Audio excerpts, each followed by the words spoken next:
Hello, good afternoon, Mr. Buffett, Mr. Abel. My name is Sirapop Wo, a resident of New Zealand, but originally from Thailand. So here's my question for you, Mr. Buffett. Towards the end of 2018, you mentioned that you guarantee you could make a 50% annual return if you had to start again with under $1 million. The question is, if tomorrow you woke up in the body of your body. 20-year-old American. Your body. But that's fine. And your name was now Warren a la carte. And you had some money to invest on a full-time basis. What method or methods would you use to achieve that return? Would it involve flipping through 20,000 pages of Moody's manual or similar publications? Yep. Or finding, to find sticker butts? Or would it be hunting for great companies at a fair price as Mr. Munger would? Or would it be a combination of both with opportunity cost serving as the final arbiter of which method to use, given that your investing opportunity has now broadened significantly? Thank you. ขอบคุณครับ Good question. I'm glad you came. And the answer would be, in my particular case, it would be going through the 20,000 pages. And since we were talking about railroads, I went through the Moody's transportation manual a couple of times. That was 1,500 or 2,000 pages, or probably 1,500 pages. And I found all kinds of interesting things when I was 50 or when I was 20 or 21. And I don't imagine there's anybody here that knows about the Green Bay and Western Railroad Company, but there were hundreds and hundreds of railroad companies, and I like to read about every one of them. The Green Bay and Western, in those days, everybody had a nickname for railroads. I mean, that was just what Northern Pacific was, the Nipper, and Phoebe Snow was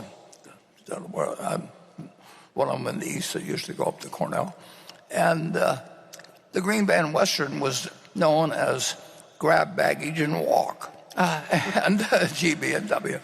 And they had a bond that was actually the common stock, and they had a common stock that was actually a bond. And, that could lead to unusual things. But they wouldn't lead to unusual things that would work for you with many millions of dollars. But if you collected a whole bunch of those, which I set out to do. And actually, that's what impressed Charlie when I first met him, because I knew all the details of all these little companies on the West Coast that he thought I would never have heard of. But I knew about the Los Angeles Athletic Club or whatever it might be. And he thought he was the only one that knew about that. And that became an instant point of connection. So to answer your question, I don't know what the equivalent of Moody's manuals or anything would be now, but I would try and know everything about everything small, and I would find something. And with $1 million, you could earn 50% a year. But you have to be in love with the subject. You can't just be in love with the money.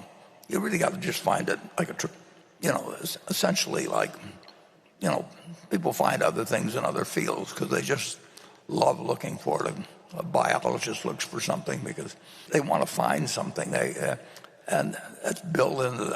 I don't know how the human brain works that much, and I don't think anybody understands too well how the human brain works. But there's different people that just find it exciting to expand their knowledge in a given area.